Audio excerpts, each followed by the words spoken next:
Okay, I just finished standing outside in the Illinois cold for an hour, then sit in the theater for 2.5 hours to hear women scream and squeal anytime there was a shirtless man or Edward or Jacob on screen. So I got to miss bits and pieces of the dialogue from New Moon. I'm pretty sure that dialogue probably didn't impact the movie all that much. Now, much like when I did my first review of the original Twilight movie, I've not read the book. I have no intentions of reading the book either. So this is about as movie-based a review you can get about a book. Now, essentially, if you never saw the first one, I'm going to break it down to you fairly easily.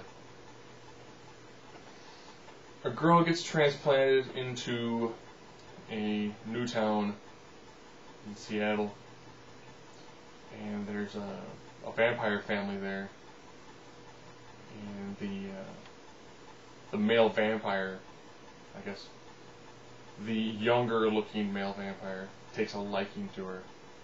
She really wants to be a vampire, but he doesn't want to turn her.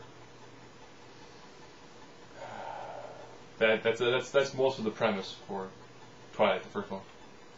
In this one, there's a minor skirmish in the very beginning, which makes Edward leave. And then to fill the role of the love interest throughout most of the movie is Jacob. If you've not seen a trailer, here's a huge spoiler. He's a werewolf. The wolf effects are poor. The first time you see them, they look bad. And essentially, whenever you see the shirtless guys in shorts, that's the werewolf people. Now, how come they show them like out roughhouse and they come back in the human form, and then they walk in the room and they still have shorts on? I guess it's kind of like the Hulk. The Hulk would get big and huge, but his pants would stay. But when they become wolves, they're entirely naked. But when they come back, apparently they have pairs of shorts laying around everywhere to put back on. Now the big problem with that is Jacob and Bella have zero chemistry. Zero. That makes it part of the movie painful to watch. When Edward shows back up towards the very end of the movie, I mean, that shouldn't be a spoiler. Essentially, this is a Romeo and Juliet told with vampires and werewolves. Not much unlike Underworld. Now, the difference is, they eventually go to, Edward leaves, and he goes to Italy, which is apparently where the Volturi are. Now, in most vampire mythologies, there's always a ruling class, because vampires are very much an aristocracy. This is where you get, again, the pseudo over-the-top elder vampire sort of acting.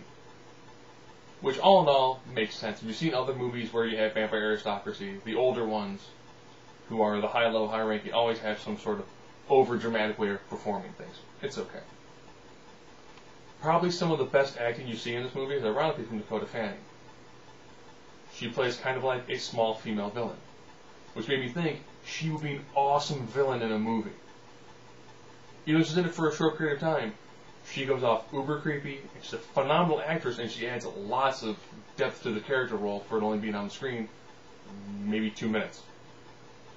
Maybe 4 or 5 lines of actual dialogue. Now, Bella and Edward actually have really good chemistry. What makes the movie really hard to watch is with them being separated half the movie, that chemistry is entirely lacking with the whole movie. Essentially, it's Kristen Stewart brooding. With occasionally, like, shirtless guys. The action sequences, I preferred them. When the vampires fight vampires, it's very good. The 2 times you see, wolves fighting vampires, it's okay. I mean, maybe it read better in the book than it showed on screen, but, people moving really fast versus bigger things moving really fast. I wasn't overly impressed, but then again, I'm not the market. I'm not who this movies are made for. Do I think, Kristen Stewart and Robert Pattinson have great chemistry? Yes, they do. They do, and that's actually what makes this movie watchable. However, there's a big, hour chunk in the middle that's just mind-numbing and painful. All in all, if you're a Twilight fan, you don't care what I'm going to say. You're going to see the movie 4 or 5 times, say it's awesome, type OMG all over your Facebook and Twitter. If you're somebody who might go see it with their girlfriend, bear in mind that there's lots of shirtless, buff dude, which I guess, everyone's going to scream.